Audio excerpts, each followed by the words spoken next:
And we are live. We are live.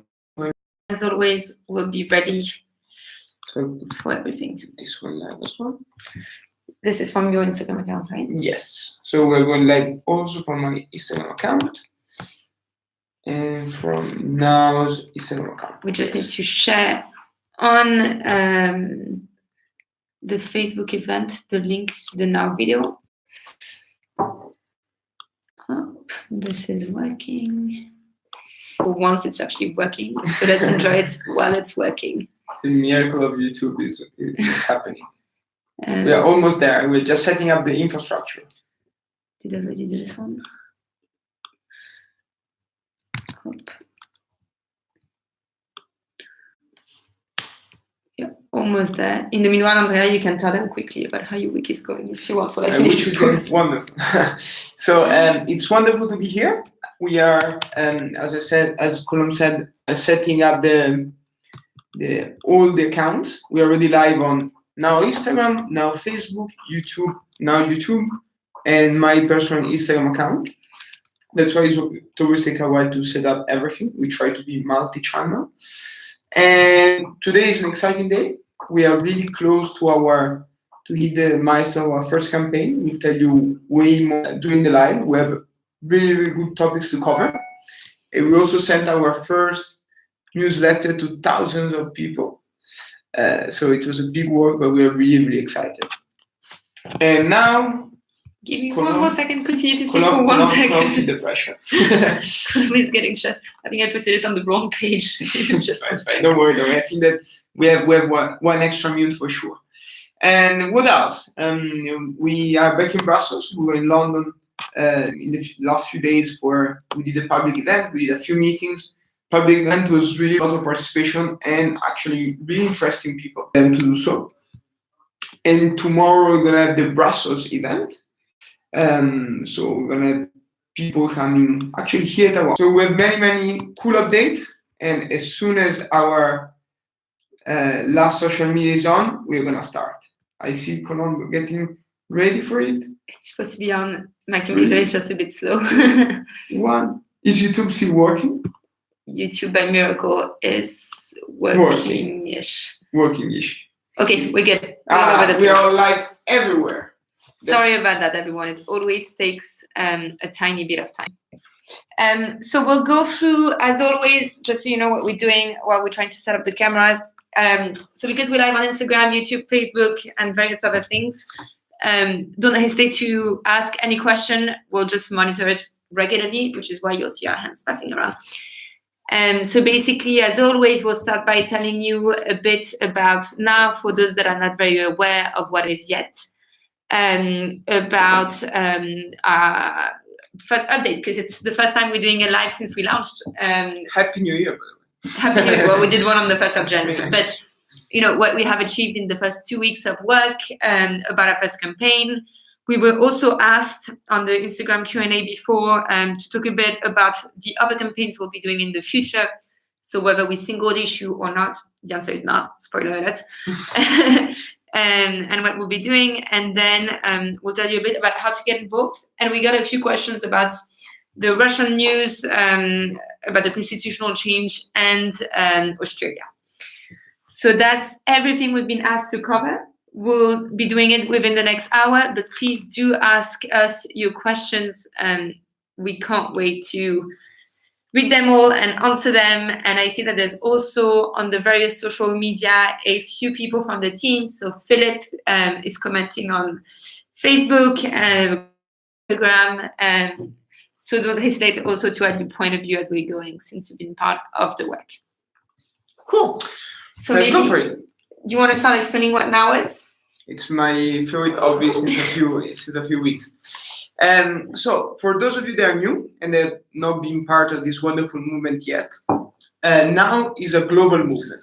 We are uniting citizens from every country in the world, and actually now we can say it, we have thousands of members on every continent. So we actually find a global movement, a fully entitled global movement, with the goal 74 countries now. 74 countries, with the goal of passing legislation to tackle the biggest challenges of our time, from climate change to fiscal justice to nuclear proliferations to the erosion of human rights and democracy.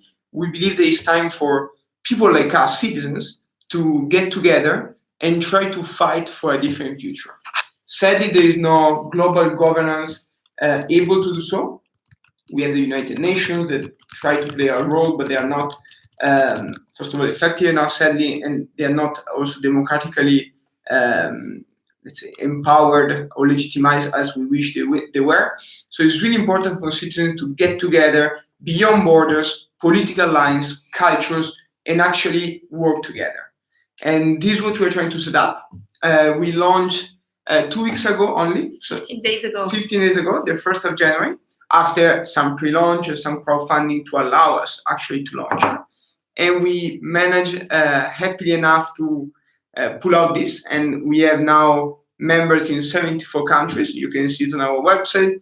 We have 6 local teams up and functioning, more in the pipeline to be created. So if you're interested, get in touch. We are trying to get this law, go slow on that side to ensure that actually we train the people that want to open local teams. We have gender balance. We have a meaningful way to engage our volunteers, and we don't just drop people around the board to do something. And we also had our first events. So we had the first event on Friday in Freiburg, Germany, where actually we did not participate, but a wonderful volunteer that is following us did, Philip. And we have also an event on Saturday that we let Colombe to tell you more about. Yeah, so Philip, as Andrea said, did the first event in Freiburg. He went around with 2 of his friends to collect signatures and got actually dozens of signatures. So it was really cool. He is the first one who ever introduced now to anyone. So it was really amazing to see. And yeah, collected signatures for our first is asking the UN Security Council to declare a global climate emergency. And then the day after, we followed up in London with meet and greet. So basically, it was primarily aimed at people who are already volunteers or members, but so to get to know each other, understand how everyone wants to participate. For those who haven't yet signed the petition, you should all go and sign the petitions. Always sign the petition. And we basically brainstormed as to how to get the London team very active. And it's very important because London is in the UK, and the UK is in the Security Council of the United Nations. So it has a huge weight in bringing forward our campaign and in passing a global climate emergency, and as a result, really changing the way the climate crisis is going. So we did this meeting. It was really cool. We got a lot of people not only interested in this campaign, but also in the women's rights campaign we'll be launching in March. A lot of really cool ideas. So we actually had a pretty set idea of where we're going with this campaign until a couple of days ago. And then we got so much and such good input that with all of the members involved, we are rethinking it. So it's very, very cool. So those were the first 2 events. And then tomorrow we're having another event in Brussels, as Andrea mentioned, in the office right here. And we'll be doing others in San Jose, Costa Rica, the week after, I think. Freiburg again, Milan, and Nairobi is coming up soon. So it's really picking up all over the place. And I wanted to quickly mention why it actually matters that we do those events. Apart from the fact that everyone loves to meet one another and to interact and so on, it's really important because basically what we want to do is pass legislation that impacts global issues in every country around the world. And to do this, we can't just sign petitions online. It's very important and it's a good first step for our first campaign, but it's not enough. We need to be able to go and protest. We need to go and meet local stakeholders. We need to be able to lobby people, to do crazy creative actions on the street to gather attention. So most methods of mobilizations that we'll be doing are on the ground. And for this, we need local teams all over the world ready to take up the challenge. So we really cite that we already have them in quite a few places, and we'll be continuing to really develop those. So reach out if you're interested. Yeah, so as you see, it's a crazy adventure. And we are only at the beginning. We have a lot of things to do. We have a lot of things to improve. but it's one of those adventures that the world, we believe, dearly needs. And in particular, as I said, in London, actually the first time we got to speak about now, we really need to get active. Because when you think about what's going on in Australia, what's going on all over the world, or simply your personal experience, I think that's something that, for example, really mattered to me was when in 2014, linking a bit to what's going on today with Russia, war exploded in Ukraine. And I remember thinking, whoa, I used to live in Italy back then. It was only 2 hours flight from there. And I was like, for the first time of my life, actually war is happening on my continent. I was lucky to not have experienced it before, but I felt completely voiceless. I felt that as a citizen, I could not say, no, I don't want that. Something should really change. And I felt the same, when the Trump and Iranian tension went really up.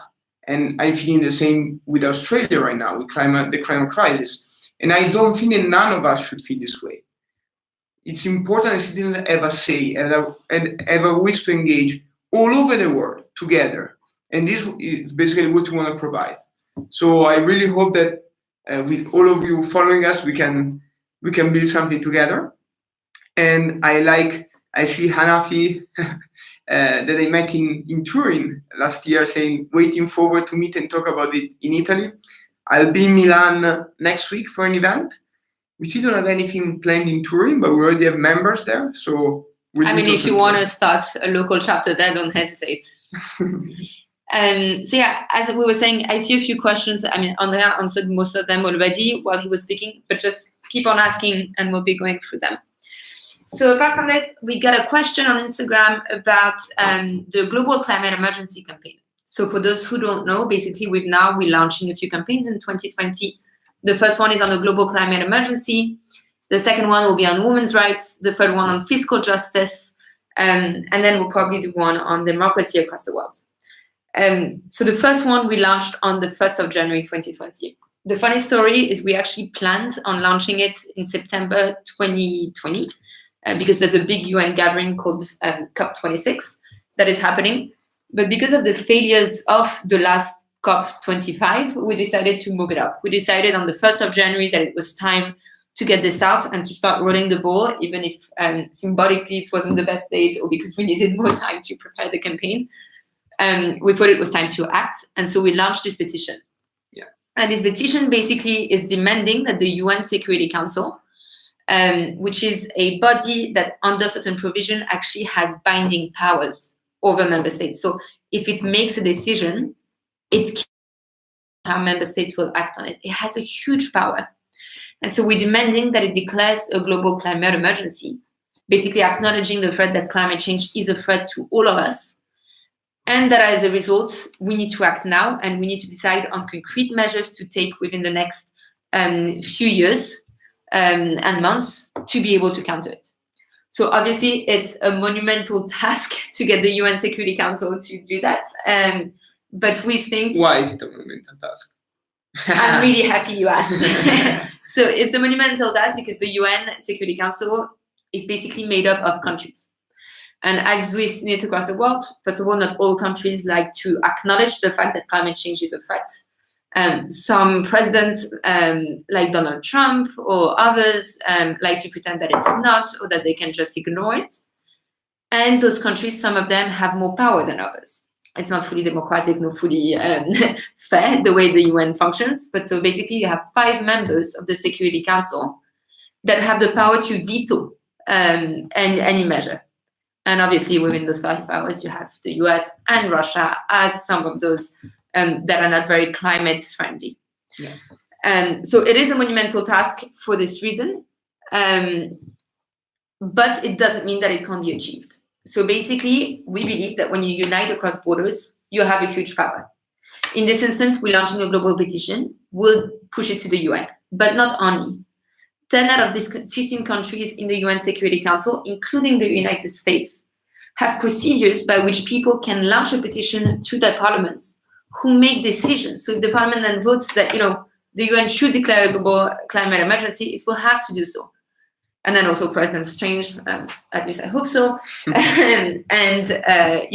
Pressure does work. So we have ways of going around the veto issue. It's not easy. It will take time, but it's needed. The UN Security Council is one of the few areas that hasn't been explored as a way to deal with the climate crisis. It doesn't mean that it's the only one, but it means that it's one that we need to explore, and we need to try it out now, because we have less than 10 years to solve it, because before we all duped. Yeah. So that's a campaign. I'll let Andrea develop on what's the plan and what we've been doing. I just want to add one thing before, is that I think it's difficult to grasp the full power of this campaign. But let's be clear, it's probably one of the best way that, if successful, you mean when successful, right? When successful, we have to solve the climate crisis. Because just to recap, if the United Nations Security Council, so 15 head of states basically, decide to approve, actually 9 out of 15 would be enough, to approve a global climate emergency resolution under Chapter 7, all member states of the United Nations, so basically every country on Earth, is forced to take action against the climate crisis. So it's a revolutionary way to tackle it.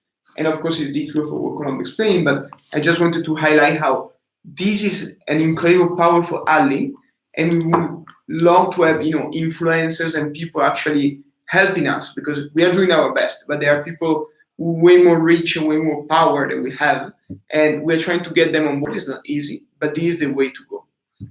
In terms of plan, so we almost hit our first small milestone, 1,000 signatures that we set when we started. Actually, we went way faster than expected, so it's probably going to be close between today and tomorrow. And these 1,000 signatures, we launched the second phase of our campaign. That is going to be really, really fun. The United Security Council, the United Nations Security Council, will be chaired by Belgium, in fact. Every month, I think I can chair as the presidency of the Security Council, and basically can approve items to put on. It's an easy question, because it's easier for us to operate. And also, although it's not the most looking forward country on climate change, it's not one of the worst ones either. It's definitely not hostile to climate change, to the declaration of a climate emergency. And so it's powerful, I hope, but also really fun, to basically ask the Prime Minister of Belgium to insist to have the global climate emergency on the agenda of the United Security Council. Having it on the agenda won't mean that we will pass it, because obviously it still can be vetoed, it can be downvoted, but it's a really important first step. And then every month we do the same with every country. There is a president that is chairing the Security Council. So to recap quickly, the UN has a body, which is the UN Security Council, that has the power to be able to pass a global climate emergency and solve the global climate crisis. We launched a petition to demand that they do so. And every month, in addition, there's another country that chairs it and that can put other stuff on the agenda. Belgium is in February. We intend to have huge actions in Belgium. It's going to be really fun. And so if you want to join and you're in Belgium, it's a good moment. Anywhere else in the world, we'll need to push forward this petition. And we're looking forward to working with you on it. So we have a question. What's the best way to get involved with now? I think that we're going to cover this also later, but to be really synthetic, go on our website, get your membership or subscribe somewhere, and join our next event. If it's in your city, obviously it's easy. If you don't see anything coming up in your city, maybe you want to set up an event yourself with our help, with the help of other volunteers, and start spreading the news. If, and only if, all of this is too time consuming, which is possible, obviously, we have just created a WhatsApp group where we use to gather digital activists. So people that don't have time but would like to support online, share our message, like our post, comment, and so on, basically helping us to spread the voice, because we don't have a big budget, so every single person can make the difference. If you're interested in that, we'll post the link soon in our communications. We send it via the newsletter today to thousands of people. So if you're interested in that, please join, be at least a digital activist. It would be really, really helpful to us. Yeah. So, and I'll add one other point, which is linked to the digital activism. But so, one, remember, you join an event or you create an event. It's super easy. You just need to email us at info@now.world, and we'll get you started on doing a first event. It's also fun. It's a way to meet new people, and you grab a coffee and discuss the future of the world, which is not the worst thing to do. The second way is to become a digital activist. So you just join a WhatsApp group, and we send regular updates. And the third one is that you actually sign the petition and share it. So signing is great, but we need to get to more people. So send it to anyone you think might be interested, from your grandmother to your friend, your colleague, your schoolmate, anyone who might be interested, apart from social media sharing, which please do it. But with a personal note, it is important, and you have the power to impact change. So you should definitely use it. Yes, I fully agree, Colombe. Should we move to the next topic? Yeah. So, we jumped ahead thanks to Laura with this. So those are the ways to get involved. I also posted in the various chats the link to the website so that you can actually, one, sign the petition, and second, join. So we were talking about next steps. So we're beginning to have events that you can join. We mentioned it quickly, but starting an event is super important. Andrea, do you want to tell us why? Starting an event is incredibly important because, as we said before, our big focus is actually on creating a local community. So having people from every continent, walk of life, every political belonging to join us and be part of this. And we need to have presence on the ground for that. And so to do so, an event is a perfect way to start creating this presence, to reach out to new people, recruit new people, to show that behind this wonderful orange logo, there are actually real people. Color red, orange. Color red. They're actually wonderful people that are building a global movement. So a global movement is not made of aliens, but actually made of humans that are pushing together in the same direction. So that's why participating, creating, supporting anything local is fundamental to us. Exactly. And so this is why we need you. Again, change happens only if we unite. And it's often easy, I find, to think that other people will do it for us. But the fact of the matter is it's not happening. We see the world going in wrong directions on so many levels. We're talking about climate change right now, but I could be talking about women's rights, about democracy, about fiscal justice, and companies dodging taxes all over the world. We're not doing it. Nothing is being done. I agree. Theoretically, it shouldn't be on us to try to find elaborate ways of uniting across borders to do the job that our government should be doing.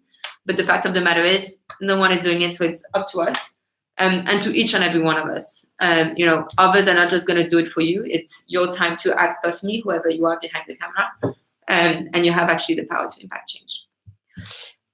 On another note, I was going to say less serious, but it's not less serious. We were asked on Instagram to discuss quickly Russia and Australia. So maybe, Andrea, you want to start with Russia? I would love to start with Russia. So, as you might have read, the news is really a news. So it happened, I think, an hour ago. Basically, the government of Russia resigned. So the prime minister and the ministerial cabinet resigned after Vladimir Putin announced his intention to advance a constitutional reform that will basically change a bit the balance of powers in Russia. When he announced his last term as a president, and so he might be either interested in changing terms or simply reshuffling the powers and giving more powers to the prime minister or the parliament against the president, knowing that he won't be anymore the president. So it's a really complex time, and we have seen quickly some of the suggested reforms that will be passed only via referendum in Russia, if they will be ever passed. And some make sense, like rebalancing the power, giving a bit of a bigger role to the assembly, the parliament. Some are a bit weird, so we saw that there was intention to limit the impact of international law in Russia. It's not clear, for example, what is going to happen with the term limits of the president. So there are things to clarify, and we don't read Russian, so we could only read their reports from English media. in general, what I wish for is this actually an occasion for Russian people heard. Not only because there is a referendum, but especially because in 2021 there are legislative elections in Russia. So whatever happened, there are at least two chances for Russians to try to make their voice heard, despite all the huge difficulties that people are facing down there in terms of democracy and free participation. And as now, we can only wish to support those people that want to put their voice forward, their face forward, and actually try to change Russia from within. But it's really hard, So while we're reading the news, there was quite a bit of conflicting news. The way the Russian situation is phrased is also very confusing. So, for example, it says implement terms limit, but then we read translations that says that Putin would personally remove the maximum number of term limits. And then, there are other reforms that look like it's going to enable the judiciary to review laws, but only if the president wants to. So one, it's really complicated, but second, it's also very dangerous for people on the ground. So we're beginning to have a Russian presence. So we have volunteers who, translated the website into Russian, who got active, who are advising us on a daily basis. But it's really dangerous for them to get active. So just before the call, I was talking to one of them who was explaining what she feels about the situation. But just by posting about it on social media, I reposted it on the Now account, but she made a joke, but it's actually not really a joke, that by speaking out about it, she could be arrested. And so the situation is really complicated. And this is some of the stuff that we're going to have to figure out with now how to do. So now we're not only going to operate in democratic countries. The fact of the matter is more than 40% of the world population lives in non-democratic countries. If we're a global movement, we have to operate in those places. We can't just decide to operate in 60% of the world countries. And the whole point is for people across borders to unite regardless of who their governments are and affect change. But we need to find ways of doing it, which one are safe for activists. Second, we need to be able to mobilize enough resources to be able to assist people on the ground if there's any issue. And then we definitely don't want to risk people lives or others in doing so. And the situation in Russia is so complicated that it's just speaking about it can be dangerous on a certain level. Like we're reviewing the translation of our website in Russian to give you an idea, and certain terms that we use. For example, really legal. Yeah. For example, so one of the cardinal values of Now is human rights. Within human rights, you have LGBTIQ plus rights. In Russia, apparently, there is a law prohibiting to discuss LGBTIQ plus issues in front of children. But this law is being, first of all, it's insane. But second, this law, sorry, that's my opinion within this. Incredibly insane. Yeah, completely insane. But then in addition to being completely insane on its own, this law is being used to curtail any freedom of expression on the issue. So we have this on the website in Russian, and we were told that, just by doing this, we might be held an illegal organization or something like this. So at basis, we don't have a legal structure in Russia now, but if we do one day, it might become a real issue. So apart from the fact that it's completely insane, as we've now said a couple of times, it's also something that is interesting to learn how to navigate as a movement. If people want to join and if people want to act on the ground, and we encourage this, we don't want to be stuck by the fact that countries refuse to listen to them. But at the same time, when countries literally would deem us illegal just because we stand for basic rights, it's also very hard. So we don't have the full solution, and I'll stop babbling. But we're looking to work on this with the activists on the ground because they're the primary ones concerned. And it's definitely going to be an interesting ride. So if you're from Russia, join us, right? That's a bit the end of the line. The other issue that we got requested to discuss is Australia. What to say about Australia? I probably are really, really aware of the situation. It's not improving. It just, after a while, like in every crisis, the international attention goes down. But actually, there is no big change in positive or negative from what we are seeing. We were seeing like a week ago in the government of Australia. And actually, one big news that made some headlines was the fact that Siemens, the major German company, decided to continue to help them, basically to follow the contract that previously signed with Adani. There is a major Indian coal miner. I don't know if they also do something else, but they're really famous for opening major coal mines across Asia and the world. And basically opening in Australia what would become one of the biggest coal mines in the world, probably the second one, if I remember correctly. And obviously, it's already, let's say, a difficult topic to manage given the climate situation we are into. But now, knowing that it's going to happen in Australia, after what just happened, it sounds like almost as a joke. And it's incredible how even a company like Siemens, with all its power and I'm sure that they do work on sustainability and so on, they don't understand how important would it be for the international community to see such a terrible decision to be withdrawn. They didn't do it despite the pressure of many local groups like Fridays for the Future and many others. And so the coal mine is scheduled to be open.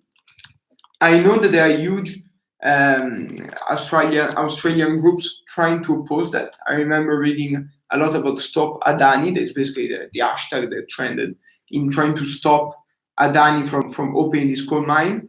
Obviously, on the other side, there are people say it's going to bring a lot of jobs and so on. But I think it is clear that, especially in Australia, even if you create 1,000 jobs, by in 10 years, half of the country is inhabitable. It's definitely not a good trade-off. So we are really sad that Siemens to this direction. We are really incredibly sad for the Australian situation. And apart from being sad, we're upset. Like, the fact of the matter is that Australia is in this situation because of climate change. So there's always been bushfires, but they get worse because of the heat and climate change. So this has been established. The Australian government has been aware of it for decades, just like every government on earth, and is doing nothing. Literally, the Australian government is the one that stopped advancements at the last UN convention that we mentioned. So they are responsible for the fact that we're halting the progress. And in addition, people in Australia are suffering from it every day. Like, people are dying because of it. And this is exactly a situation where, clearly national governments are completely incapable of looking beyond their electoral calendars or understanding what the priorities are for the world. And we need to go beyond this. Australia is failing to act. The bushfires are not only a catastrophe for Australia, but for the world. The smoke from it has already gone around the world, right? And is impacting global warming as a whole. We need the UN to decide that, putting a new huge coal mine in this situation is not okay, that it cannot be done, that it's illegal. We need the UN to take strong action on this so that governments can't continue, pardon my language, but to fuck up this way. And that's so we actually come to a decision that makes sense. It's insane to see this. So many people are suffering. Our planet is getting destroyed and our future as well as a result. And they're opening new coal mines. I mean, it's just crazy. Yeah, it's really, really crazy. So boycott Siemens would be the natural path. I hope that actually something will change in the implementation of the plan. But we are also working a lot to open new groups in Australia. We got really interesting contacts. And of course, we want to be there. We can't stay silent in front of this situation. So we got a few questions on Facebook.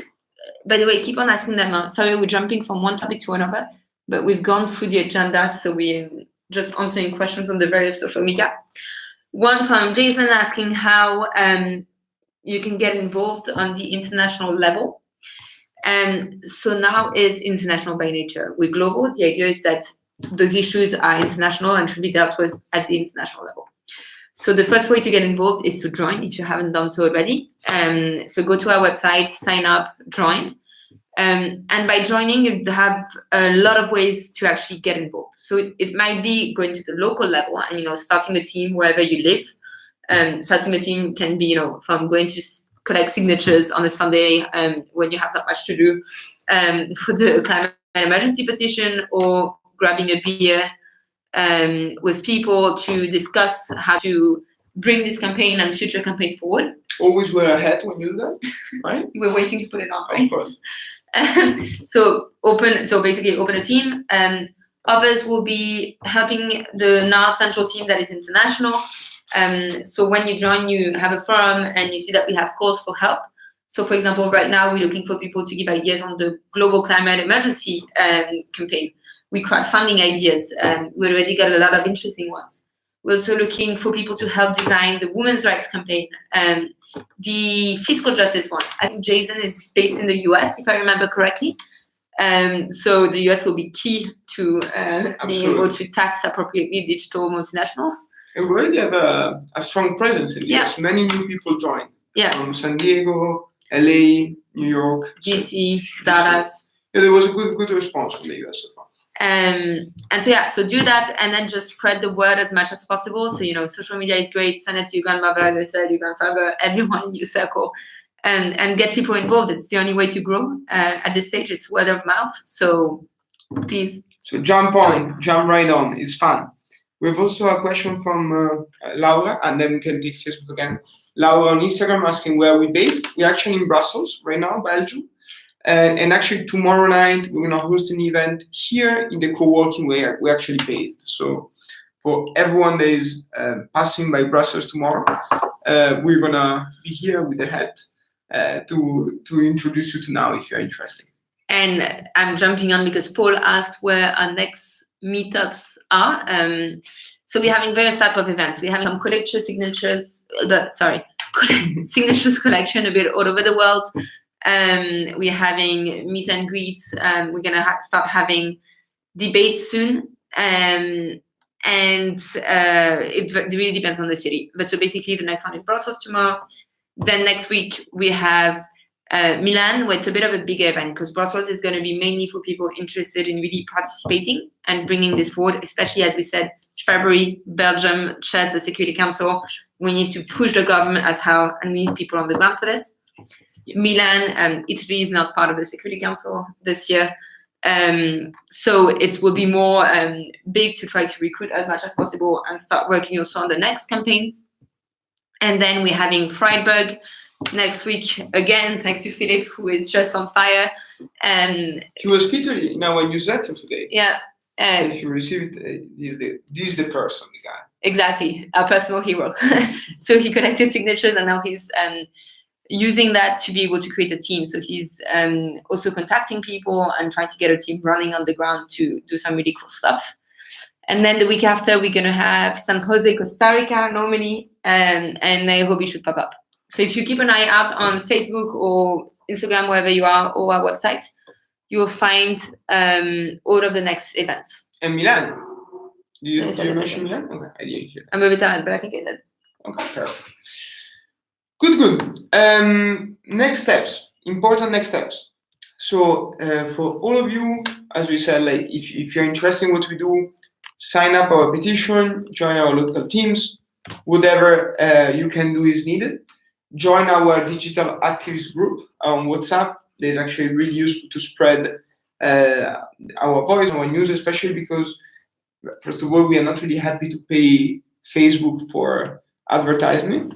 And second, because we are political and social entities, it's really difficult to advertise digitally outside of certain of the countries we are physically based.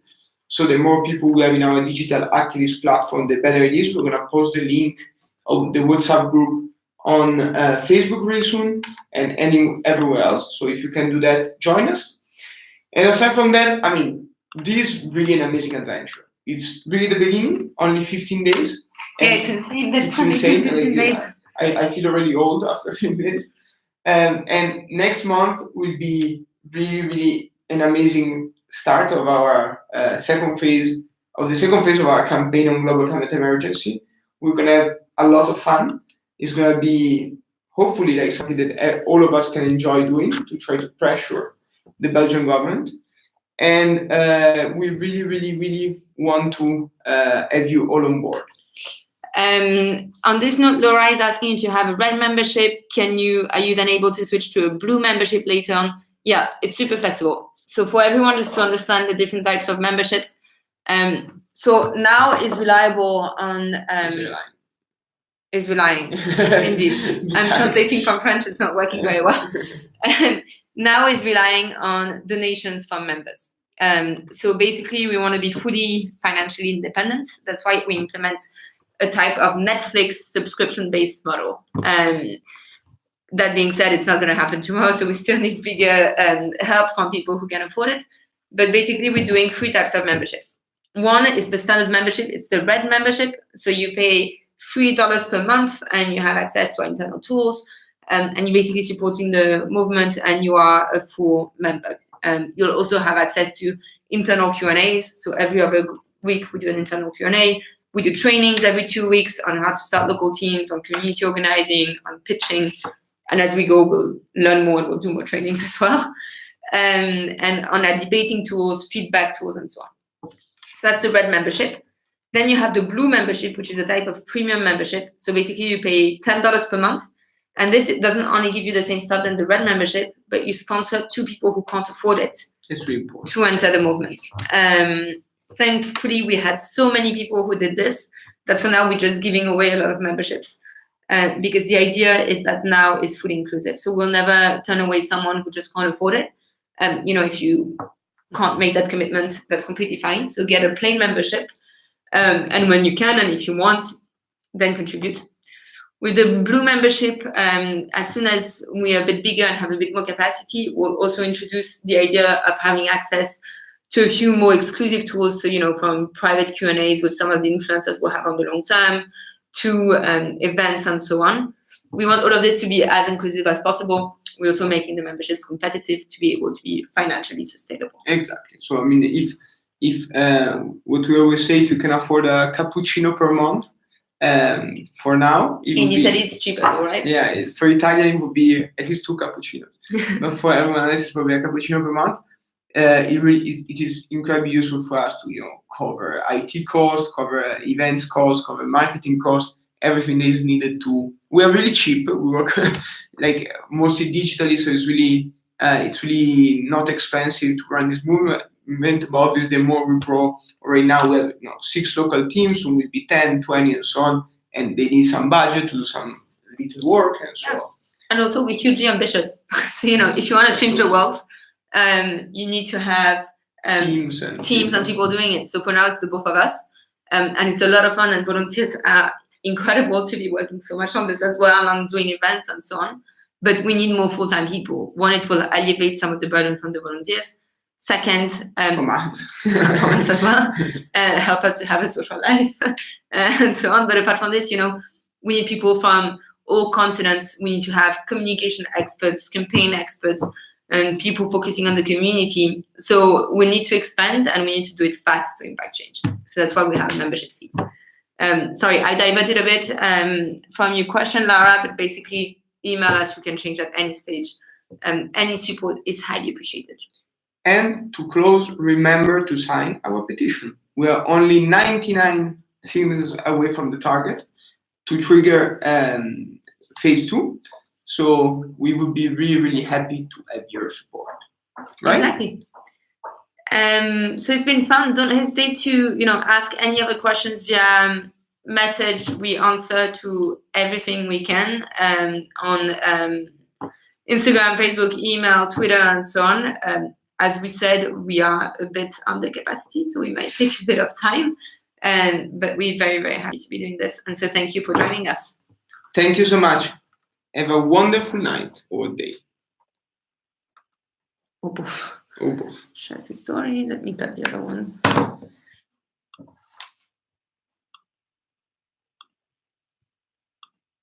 Bye, YouTube.